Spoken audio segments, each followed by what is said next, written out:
From Pacifica, this is Democracy Now! All of the victims were brushed aside in every part of the state by church leaders who preferred to protect the abusers and their institutions above all. Priests were raping little boys and girls, and the men of God who were responsible for them not only did nothing, they hid it all for decades. A shocking new grand jury report in Pennsylvania has revealed more than 300 Catholic priests there sexually abused 1,000 children and possibly thousands more over 7 decades. But will anyone be held accountable? We'll speak with a survivor of the sexual abuse, as well as a former priest, a whistleblower. Then we go to Detroit to speak with Rashida Tlaib, who's poised to become the first Palestinian-American woman and first Muslim woman to serve in Congress. She's a democratic socialist who supports the Palestinian right of return and a one-state solution. Last year, she was forcibly removed from a Trump rally in Detroit after she heckled the president. Home ownership is at its lowest rate in 51 years.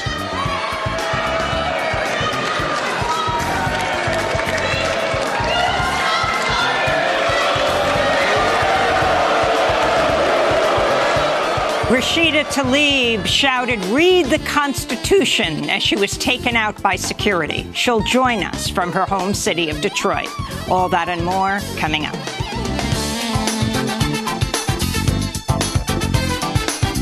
Welcome to Democracy Now!, democracynow.org, The War and Peace Report. I'm Amy Goodman. In Afghanistan, funerals have begun for 37 people killed after a suicide bomber struck an education center Wednesday in the capital, Kabul.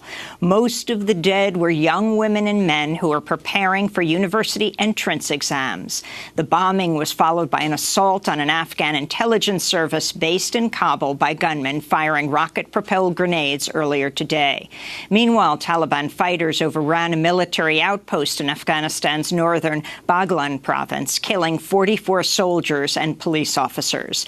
Elsewhere, U.S.-backed Afghan forces claim to have taken control of most of the city of Ghazni on Wednesday, following some of the heaviest fighting Afghanistan has seen in years. The UN estimates 150 civilians died during the 5-day campaign, and local hospitals report they're overwhelmed with the injured and the dead. This is Omid, a resident of Ghazni. It has been almost 4 days of insurgents in the city, but the government has not paid attention to the people here, and as you can see, most of the markets have burnt down in the city. The violence came as the Taliban said it would no longer grant safe passage to workers, with the International Committee of the Red Cross accusing the agency of failing to support Taliban prisoners held by the U.S.-backed government in Kabul. Donald Trump has revoked the security clearance of his staunch political opponent, former CIA Director John Brennan, who's repeatedly called Trump unfit to be president. Brennan served as CIA Director under President Obama, where he oversaw the agency's drone assassination program.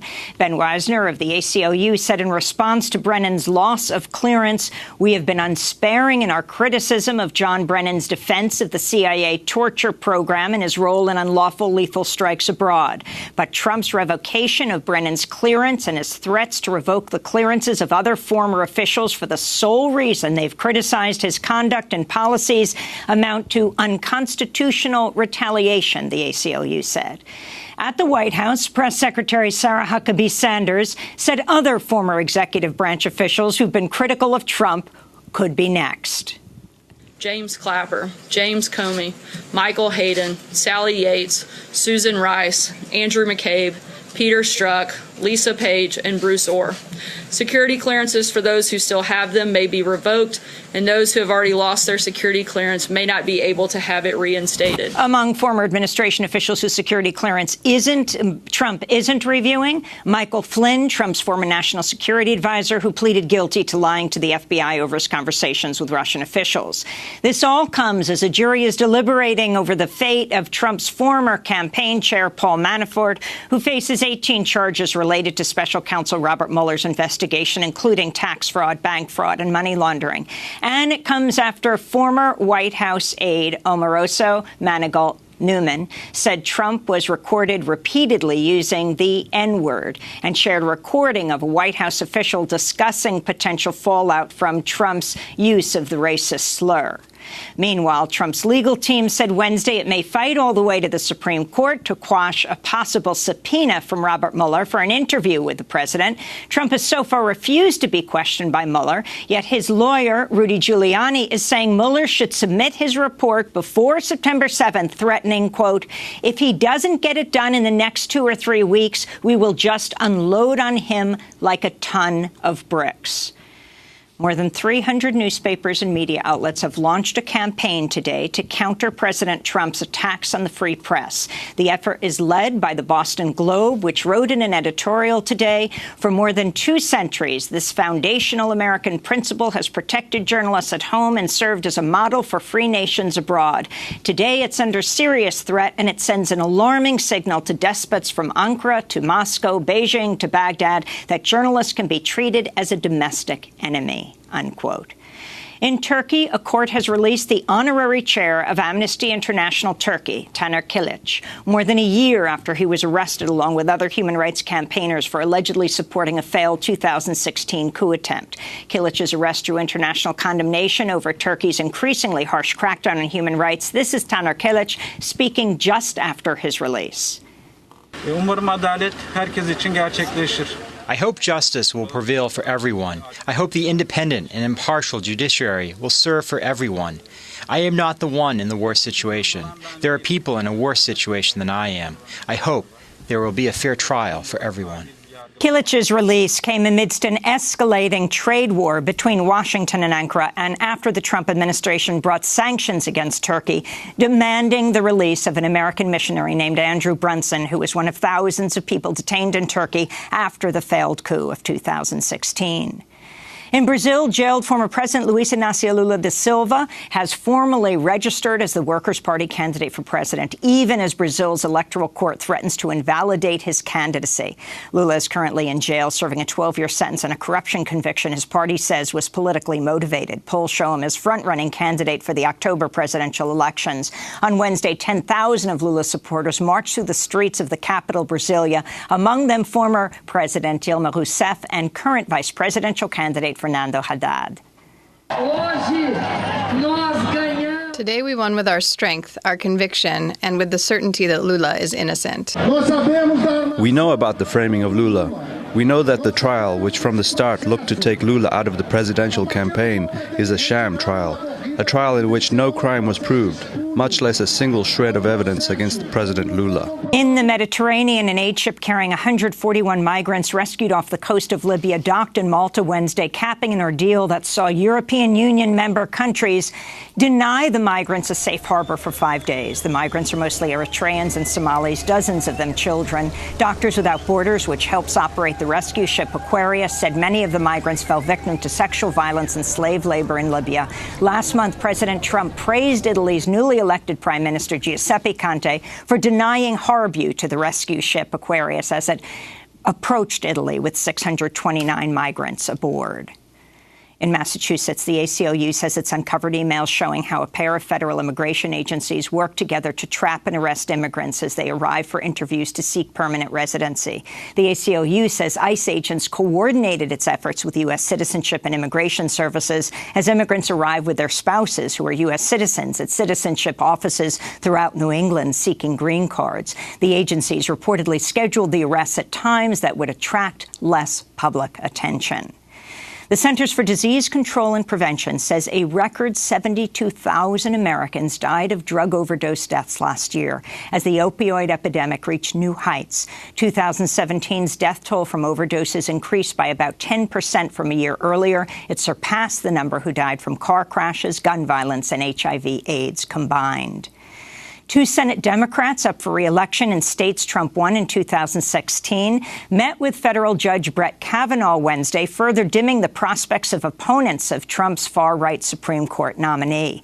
The meetings by Senator Heidi Heitkamp of North Dakota and Senator Joe Donnelly of Indiana come ahead of Kavanaugh's confirmation hearing scheduled for September 4th.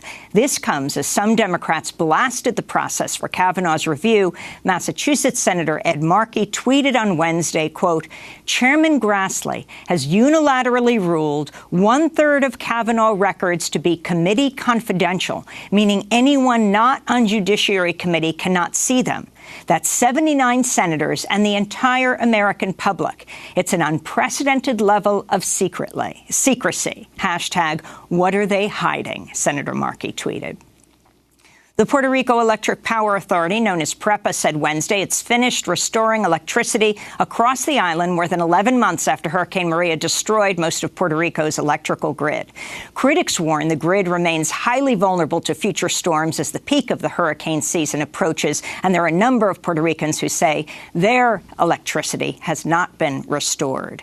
And the Puerto Rico Federation of Teachers marched Wednesday through the streets of Old San Juan, holding a one-day strike as the fall school semester began amidst budget cuts imposed by a federally appointed fiscal control board.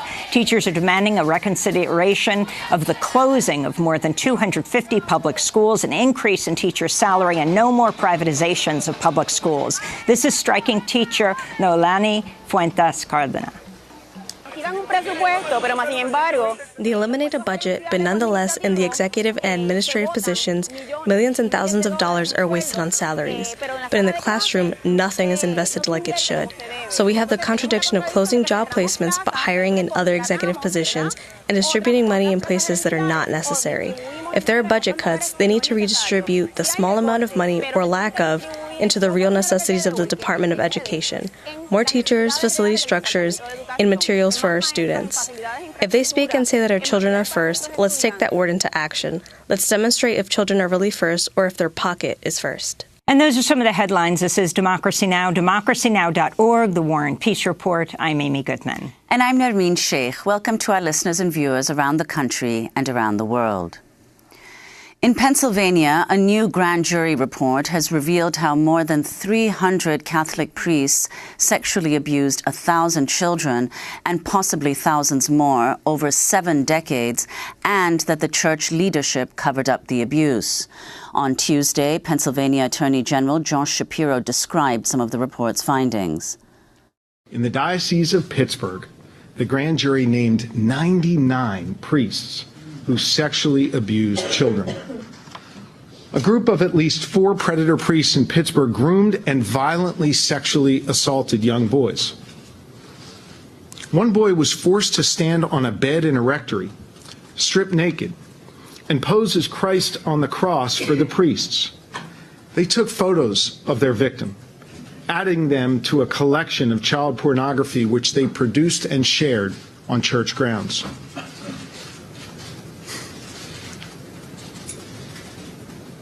To make it easier to target their victims, the priests gave their favored boys gifts, gold crosses to wear as necklaces.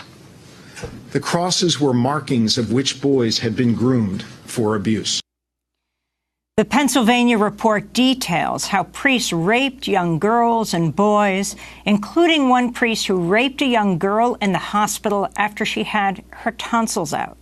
Another priest impregnated a young girl, then arranged for her to have an abortion. The report also reveals how the church orchestrated a massive, systematic cover-up to conceal the abuse, including lying to the community about why a priest was removed from a parish, transferring pedophile priests rather than firing them, and locking abuse complaints away in what the church called a, quote, secret archive. This is Pennsylvania Attorney General Josh Shapiro. All of the victims were brushed aside in every part of the state by church leaders who preferred to protect the abusers and their institutions above all.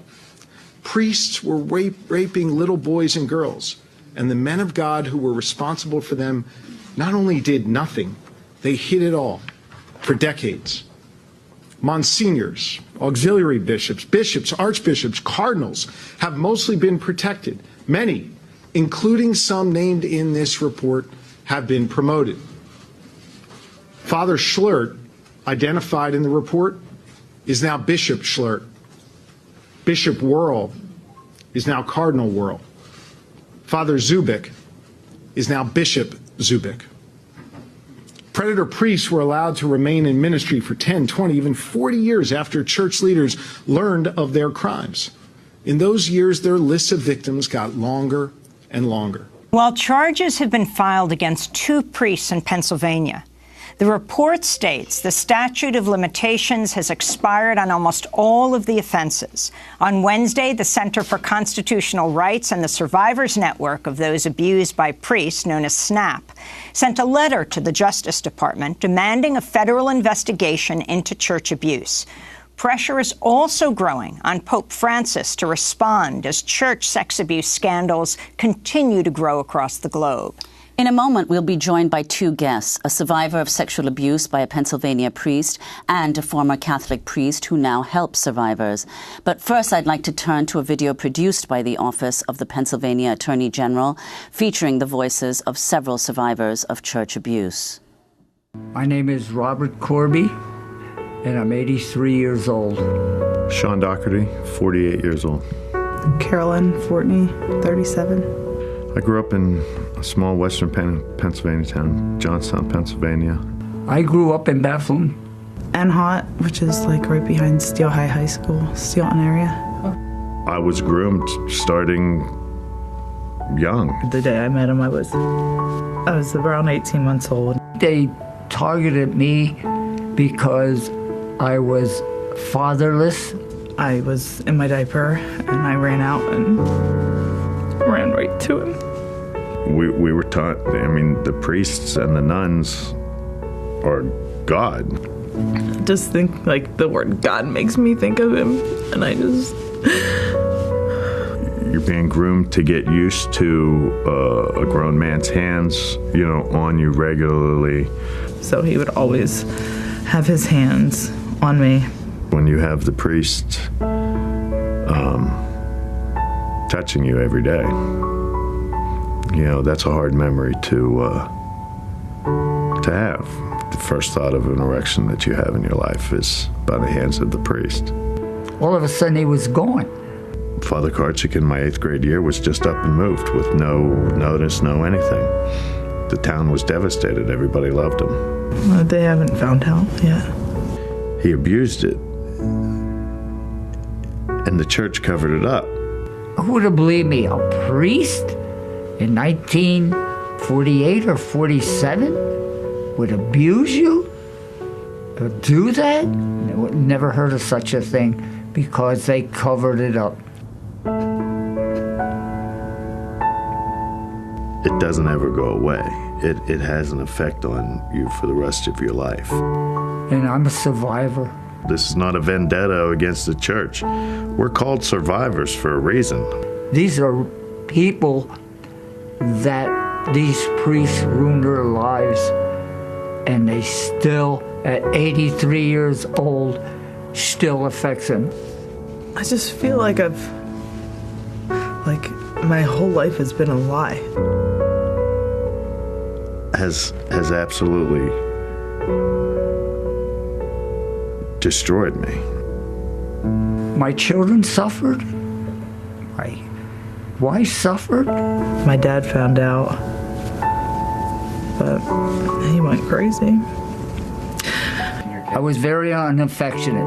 I couldn't show any affection with my wife. I had no desire to have children. None, because of this.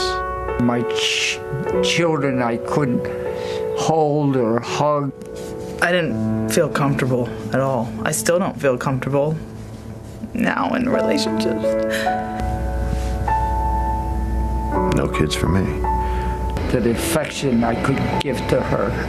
And thanks to Father Royer, he took that away from me. I mean, it's affected my life so much. This is a lifelong issue with survivors. They have to be accountable to church for what they did. I've waited for a long time for this. I think this report's going to help people who don't have a family, because they're going to know that there's a lot of people out there now that believe them and are behind them. This is one of the proudest things I've ever done in my life. I'm so happy. Speaking about your abuse is a very important step in the healing process. I just was always saying, They're not going to beat me. It'll just be refreshing to not have to, I guess, pretend like I'm someone else all the time.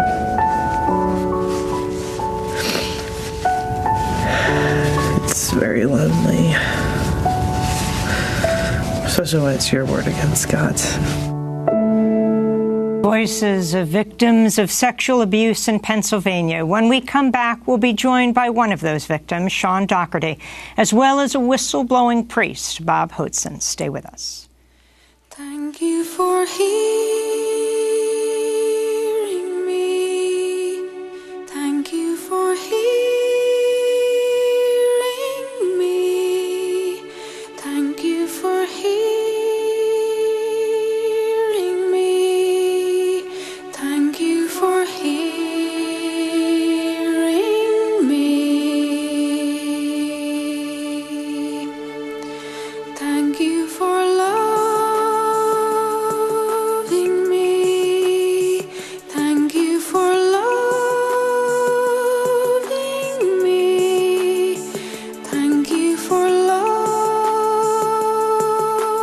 me. Thank you for loving me. Thank you for seeing me. Thank you for seeing me. Thank you for seeing me. Thank you for seeing me. And for not Thank You for Hearing Me by Sinead O'Connor. This is Democracy Now!, democracynow.org, The War and Peace Report. I'm Amy Goodman with Nermeen Sheikh.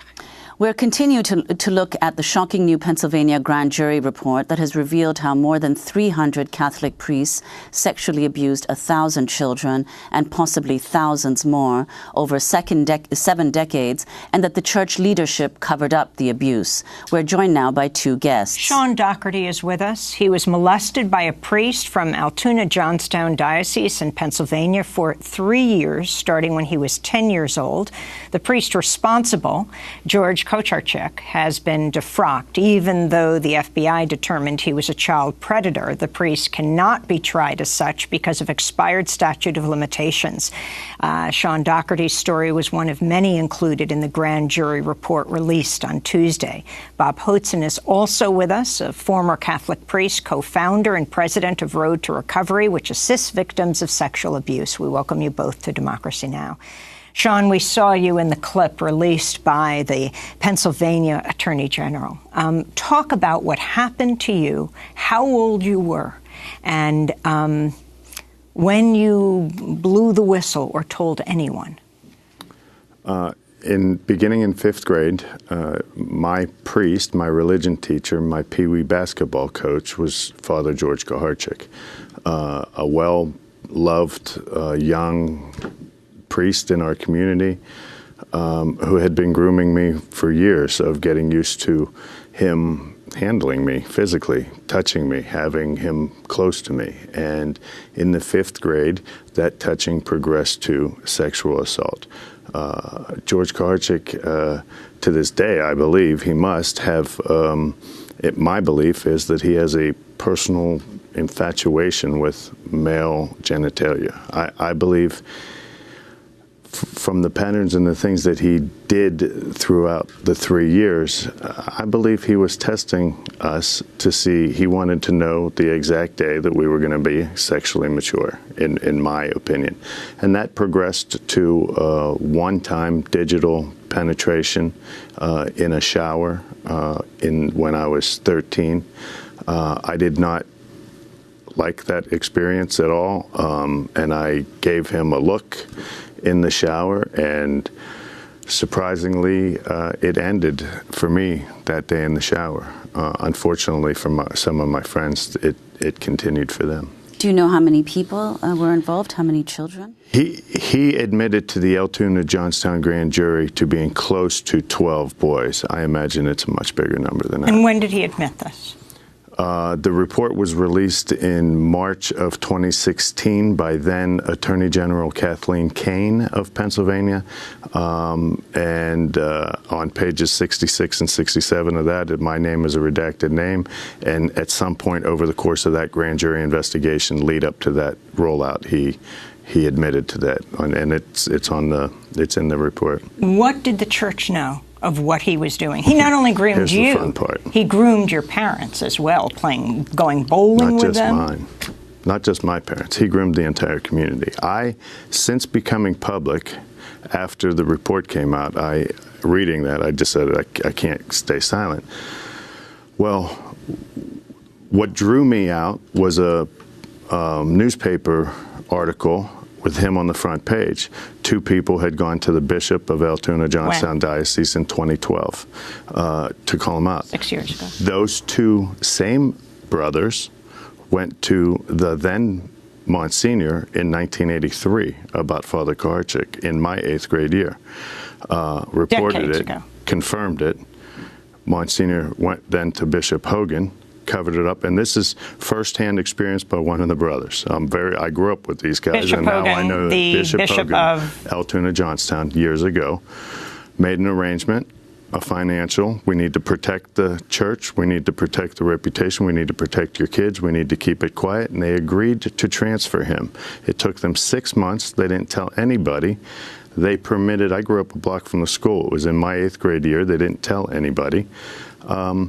They allowed me and 3 of my friends in the rectory, in his private space, to pack his belongings. The entire top shelf of his book was all medical journals on male genitalia, right? We got in the car, drove to Portage, Pennsylvania, to the new school and to the new rectory that he was assigned to, and we spent the night in the rectory. And he had just been transferred for sexually abusing 2 boys. What happens when a priest is caught, embezzling? They're in jail. Immediately. You can't steal from the church. The church steals from you. It's not a two-way street. That is not a two-way street with the church. Money flows one direction. Yet when a priest steals the life of a child, the dignity of a child, the church Part protects. of me feels that there is I mean, I can't say, Bob could probably speak more to this when he comes on, is that I have to say that there has to be a part of the church that feels that is their benevolent right of some kind. I really just, it's starting to seem like there is a percentage of the church that feels like it is their divine right to do this. It is so systemically huge. You mentioned earlier, and forgive me for asking, what exactly digital penetration is? He stuck his finger in my anus in the shower when I was 13 years old. I believe he was testing to see if I would go further. Could you talk about also the issue of the statute of limitations and what that means for survivors like yourself? When I was a child and I was faced with this, my statutes of limitation only permitted me to talk and press charges until I was 15 years old. I had 2 years past the end of the last assault. So I was not legally old enough to drive a car in the Commonwealth of Pennsylvania, yet I had to come forward and tell my parents and the community that the guy that they bull with every Thursday night is raping the kids. Pennsylvania Attorney General Josh Shapiro emphasized how the Catholic Church delayed taking action on reports of priests engaged in child sexual abuse in order to prevent criminal charges from being filed. The pattern was abuse, deny, and cover up. The effect not only victimized children, it served a legal purpose that church officials manipulated for their advantage. The longer they covered it up, the less chance law enforcement could prosecute these predators because the statute of limitations would run. As a direct consequence, of the systematic cover-up by senior church officials, almost every instance of child sexual abuse we found is too old to be prosecuted. That's Pennsylvania Attorney General Josh Shapiro. I want to bring a former priest into this conversation. That's right, Bob Hotzen, former Catholic priest, president of Road to Recovery. Talk about being in the church when you were a priest and blowing the whistle. Well, I was 40 years an insider in this church. I was 23 years in the religious life and 14 as a priest. So I saw it from the inside. I was sexually abused by 3 different men in the religious life, and I knew what was going on the inside, and it was just abject corruption from the get-go. This church is a criminal enterprise that actually covers up the massive sexual abuse of children for centuries. Well, Bob, could you explain, respond to what Sean said earlier? I mean, you were sexually abused by 3 different men. They were all priests. Is that correct? They were religious brothers, actually. And what does that mean? A religious brother is someone who lives in community, but it does not have the ability to say Mass, etc. They do more social kinds of works, like education, hospital work, etc. And what happened to you? Well, if the day I stepped into the religious life at the age of 18, after having graduated from high school as the top senior of my class, this person said to me, this superior said to me, "Bob, you're a cold person. I'm going to have to warm you up." He continued that mantra on for the entire year until the second superior I had in the novitiate, which is the most important year of formation because that's where you learn the spiritual life. Well, that superior sexually abused me. And then when I reported it to another superior, he told me that, yes, I was preyed upon. But that night he crept into bed and sexually assaulted me in the same way that I had described to him several hours previously. So do you agree with what Sean suggested, that part of the church is their belief that they have some kind of benevolent right? Oh, absolutely. What this is a massive abuse of power. And then it's exhibited in the sexual abuse of not just children, but teenagers and vulnerable adults as well. And it's also part of the reason why financial crimes are committed within the church. So every aspect of dysfunction is exhibited because of the abuse of power. So talk about when you came forward in a big way. It wasn't actually when you were being sexually abused, though you were repeatedly. Yes. In 2003, I testified before the New York State Legislature, and I was a priest at the time. I was directing 2 schools in the inner city of Newark, and I called for the resignation of any bishop in the United States who has covered up child sexual abuse. 3 days later, I was called into the chancery of the Newark Archdiocese and fired by my bishop for speaking out. And they said explicitly to you that you're being fired because you spoke out? Oh, yes. I was told that my language was too volatile at the hearing in Albany, and the bishop asked me to tone down my language. And then they slid a letter across the table at me, and it said that you're fired, effective immediately. Now, they didn't take away my priestly faculties then. But in 2005, when I turned around and sued him for doing all of these retaliatory things, then they put me on complete suspension, and I wasn't able to function as a priest at all. Now, you blew the whistle at a Catholic high school. Explain. This Yes. wasn't when you were being abused, Right. but you felt that principle? Well, having been abused as a child and also as a teenager, my antenna, has been up for a very long time. So in 1981, when I was stationed at a high school in Boston, Catholic Memorial High School, the chaplain of the school used to go into the athletic locker room with a camera. He would go into the shower room. So I saw this. I went immediately to the headmaster and I said, "This has to stop. He has to be out of here." Well, he happened to be the 3rd highest ranking member of the Archdiocese of Boston at the time. He was the vice chancellor. His name was Fred Ryan. And Monsignor Fred Ryan was sexually abusing, I thought, 2 kids in particular. I went to the headmaster. I told him. The headmaster said, "Oh, no, he's a wonderful priest. We're not going to do anything about this." 20 years later, those 2 young men went public with their abuse. And that's really what started Road to Recovery, because I went back to Boston every week from then on to help them in their recovery. And I apologized profusely to them for not screaming more loudly in 1981. Sean, could you elaborate on the point that Bob made? I mean, on the one hand, the scale of this grand jury report, I mean, 1,000 survivors of sexual abuse, over 300 priests implicated, and yet, obviously, there has been a massive cover-up. Could you say who you think, how many people have been responsible for that cover-up, how many people are complicit, and what you think should happen?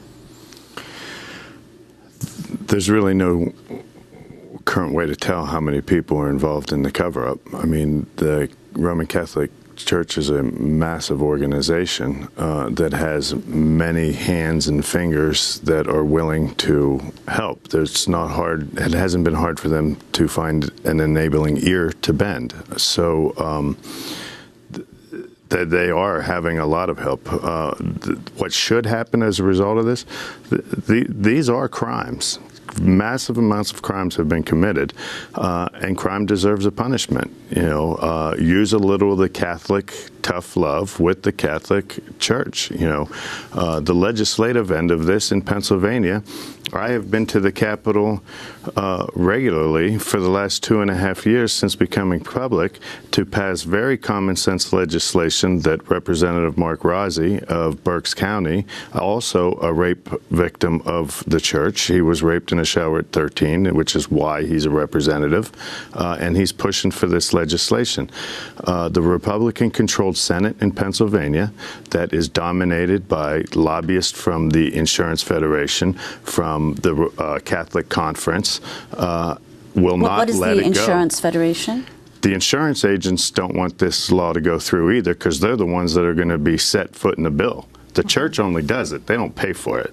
And explain what the Catholic Conference is. You know, the Catholic Conference is a conference of bishops in the country that get together, even though each individual diocese is run individually by each individual bishop. They only have that control of their diocese. They do meet, and on certain aspects of the religion and activities, I believe they come to a common consensus. They argue. I think it's just like our political arena, and when they come to a consensus, that's it. Is there something particular about Pennsylvania, or are we going to see this? This is a grand jury report just out of Pennsylvania. It's 300 priests are saying. They say 1,000 young people, children, girls and boys, but probably thousands and thousands more, the Attorney General found. I've been told, and it's being reported, that they have over 100 calls in 12 hours to the hotline since it's been released. This is an open investigation. It is continuing. I believe those numbers are very conservative. And yet, where is Pope Francis on all of this? Pressure is growing. He hasn't responded. The church sex scandals continue to grow across the globe. I'm talking about sex abuse scandals. Earlier this week, former Australian Archbishop Philip Edward Wilson was sentenced to 12 months of house arrest. He's the most senior Catholic official in the world to be found guilty of concealing the sexual abuse of children. That was Australia. In late July, the former Archbishop of Washington, D.C., Cardinal Theodore McCarrick, became the highest-ranking Catholic leader in the United States to resign after he was accused of abusing a number of boys as young as 11 years old. Meanwhile, Tuesday, authorities in Chile raided the headquarters of the Catholic Church's Episcopal Conference as part of a widespread investigation into sex abuse. Former Father Bob, what is your response? Well, just anecdotally, in 1994, when I was considering leaving the Irish Christian Brothers and going to be a priest, I asked the vocation director in the Newark Archdiocese, has Archbishop McCarrick stopped sleeping with the seminarians? It was known by everyone. And he assured me that he had, and that the papal nuncio and that another bishop had intervened and stopped it. But what we're talking about here is it's worldwide. It's not going to stop unless the outside agencies, like the federal governments. 2 years ago, 32 organizations led by Road to Recovery and Catholic whistleblowers approached the Obama administration and pleaded for a national commission to investigate the Catholic Church's clergy sexual abuse problem. We didn't get anywhere, but we're still doing, you know, these kinds of things. Australia, the Royal Commission was an absolute gem. It's going to be a seminal work in the history of child protection. We need to do the same thing in the United States.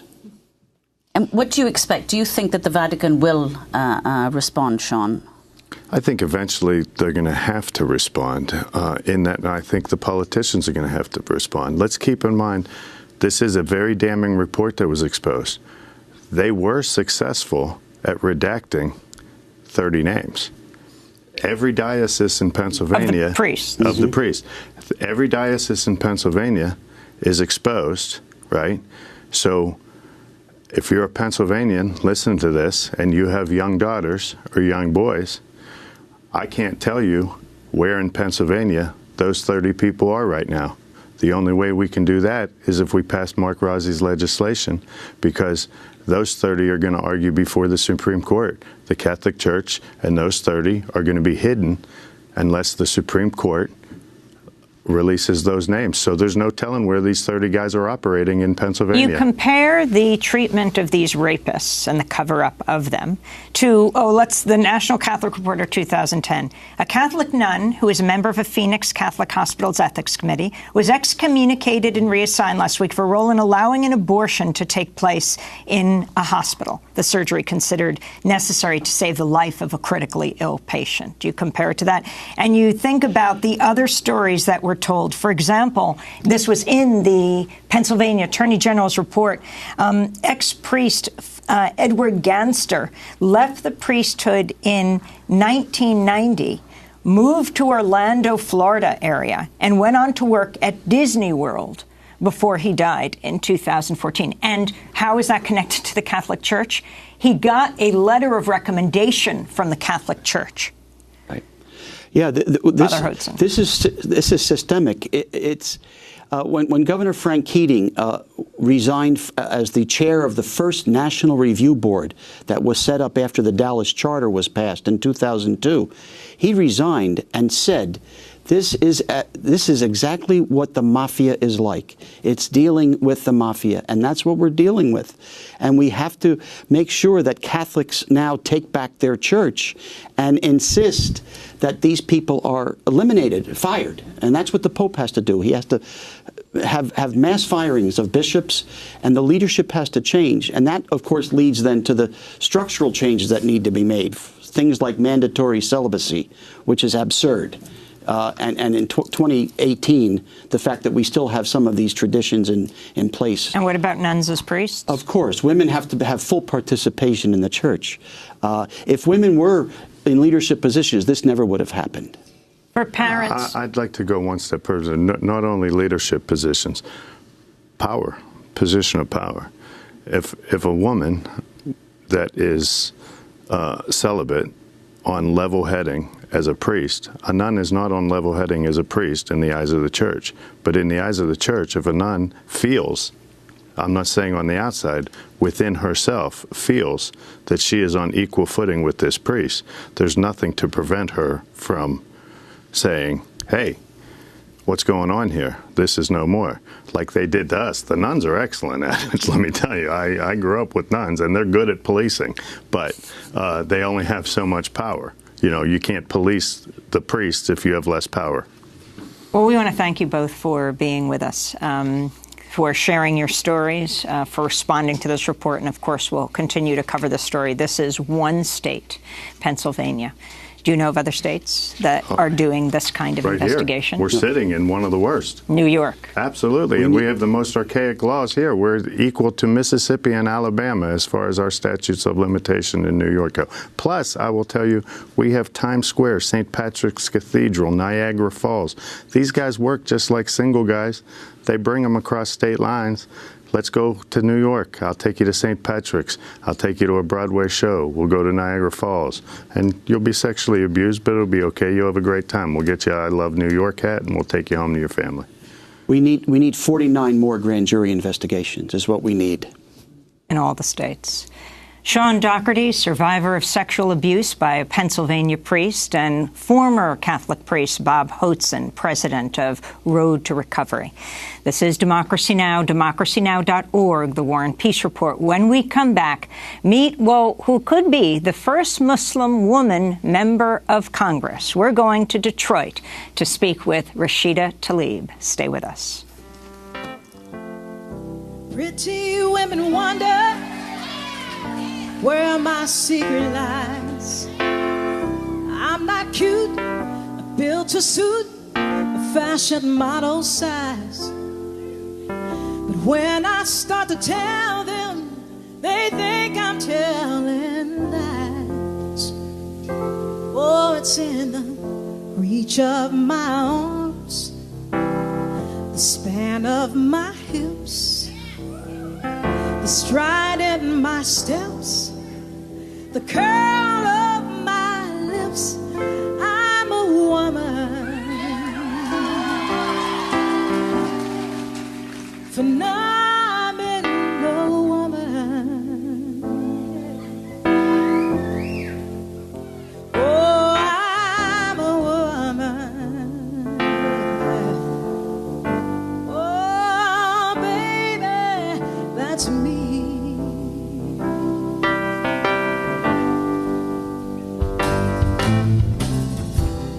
I walk into a room just as cool as you please. To a man, the fellas stand and they fall down on their knees. Phenomenal Woman by Ruthie Foster. This is Democracy Now!, democracynow.org, the War and Peace Report. I'm Amy Goodman with Nermeen Sheikh. We turn now to a congressional candidate in Michigan who's poised to become the first Palestinian-American woman and first Muslim woman to serve in Congress. Rashida Tlaib is a democratic socialist who supports the Palestinian right of return and a one-state solution. She also supports Medicare for all, a $15 minimum wage, and abolishing ICE. The child of immigrants, she's spoken out against the Trump administration's travel bans. Last week, Rashida Tlaib won the Democratic primary for John Conyers' old House seat in Michigan. This is a part of her victory speech. I will uplift you in so many ways, not only through service, but fighting back against every single oppressive, racist structure that needs to be dismantled because you deserve better. Rashida Tlaib is a former member of the Michigan House of Representatives. She is joining us now from Detroit. Welcome to Democracy Now! It's great to have you with us. Rashida Tlaib, your response to your victory, which is extremely significant considering you are running unopposed, is that right, in the general election in November. What will be your first acts as a Congress member from Detroit, as the first Palestinian-American politician a woman in Congress, as well as the first Muslim woman to be elected? I'm going to introduce the Justice for All Civil Rights Act. As many of you probably have heard, I mean, I've been talking about the fact that the 1964 Civil Rights Act hasn't been basically implemented as it was intended. Last 55 years, we've seen the courts, very heavily stacked with conservative judges, completely changed how we apply it. And saying that we can only show our civil rights was impacted or violated with intentional discrimination. And what I want to do is introduce a proposal that would change it back to saying that if you show that the impact in itself, that the impact of the policy may be redlining through the car insurance industry, may be not denying people of color the right to home ownership. Those are the kinds of things that I think we need to get back to. And again, the impact of a policy in itself, if it's discriminatory when it's implemented, when it's on the ground, then it should be considered a violation of our civil rights. And Rashida, could you talk about how being a Palestinian American influenced your policies and the positions that you've taken? You know, it's a combination, because I grew up in Detroit where 85% of my neighbors are African American, where many of my teachers through Detroit public schools were women of color who marched and was side by side with Martin Luther King. So many of them told me about where their family, grandparents and their parents couldn't buy homes in certain parts of the community. All of that, and combined with hearing the stories of my grandparents and my ancestors who talked about the fact that they couldn't leave, they were forced to leave their homes, or that they were discriminated against primarily because of their ethnicity. Again, I think that combination, all of that, hearing it at home and also experiencing it outside of my home through, friends and through mentors and teachers and everyone around me. I think that all of those things comes with me when I serve in Congress and represent and fight for the families of the 13 congressional districts. Now, you certainly will be voting on issues related to Israel-Palestine. Can you talk about your views, the right of return, also what you think is the solution there? As a child of Palestinian immigrants, again, every corner of my district is a reminder of the civil rights movement. And I bring that lens, and I try to, many of the Palestinians that have called me, reached out to me via social media, all I can say is I'm going to humanize this issue. And I'm not going to choose sides. And I'm not going to choose Netanyahu's Israel just like I'm not going to choose Trump's America. I am for everyone, every single person, Israeli, Palestinian, to have equal access to opportunities, to feel safe where they live, and to really be a genuine partner and a visionary around reaching peace in that region. And so I come with those stories of my grandfather and my uncle and my grandmother who still lives in the West Bank. Those are the kinds of stories I bring to try to humanize the issue, not trying to choose sides and these kinds of labels that people are already putting on me as if I have to be one for the other when I can't just be for humanity and for everyone that lives in Israel and Palestine. Every single one, I can tell you, the majority do not speak about this issue like the leadership there. They all really do want to live side by side. This kind of separate but equal, I've seen what it done in the history here in America, and it didn't work, and it still hasn't worked. I mean, even in continued segregation of our schools, which has increased with the privatization of our school system, all of these things, again, I come with that lens, and as well as a civil rights, human rights lawyer here in Detroit. So do you advocate a one-state solution for Israel-Palestine? I absolutely believe separate but equal doesn't work. That's something that I believe. But as an American, Amy, and you know this, I can't impose my own beliefs onto a whole people. I don't live there. I live here.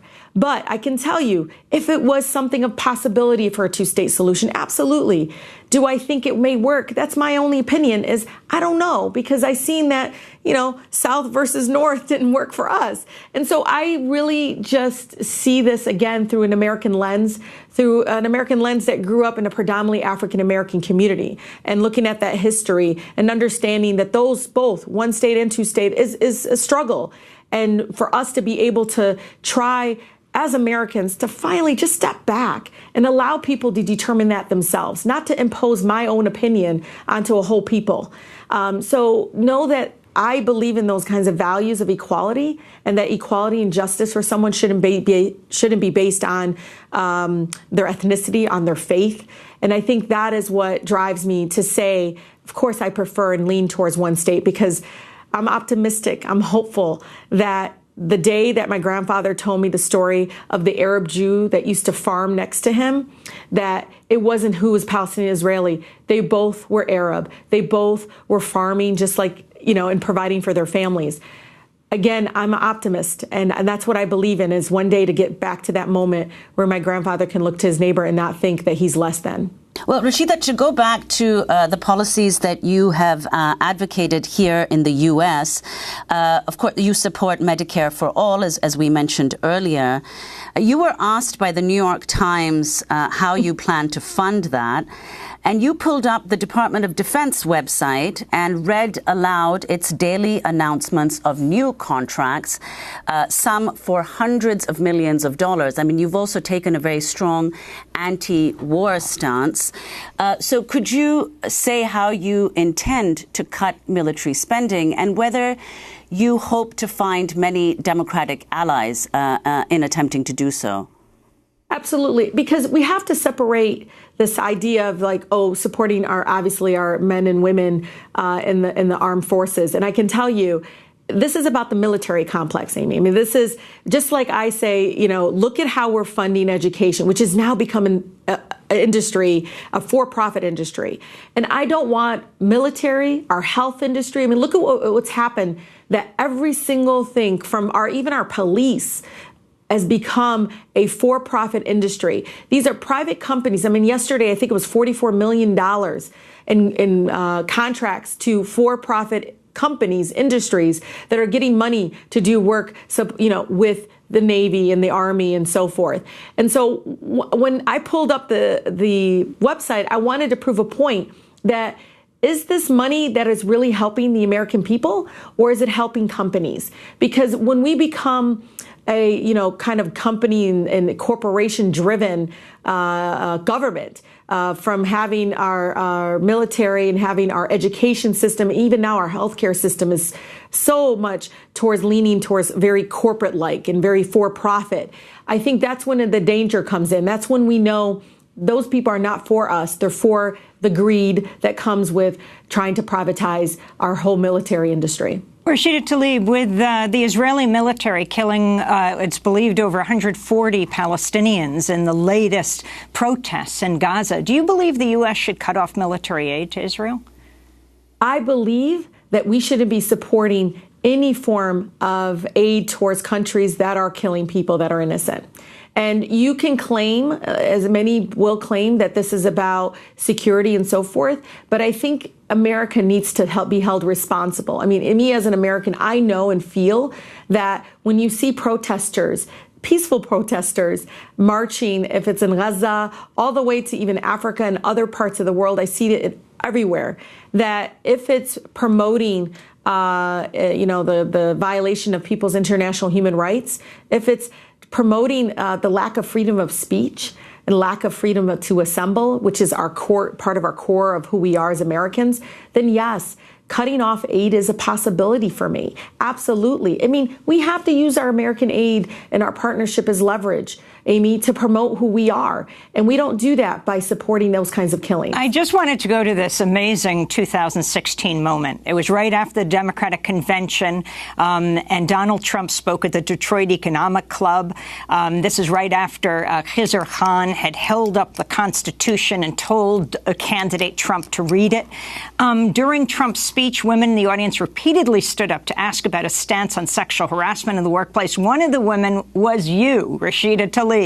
You got up and you shouted, "Have you ever read the U.S. Constitution?" We're playing right now the videotape of this moment. You need to read the Constitution. Let's go to a clip.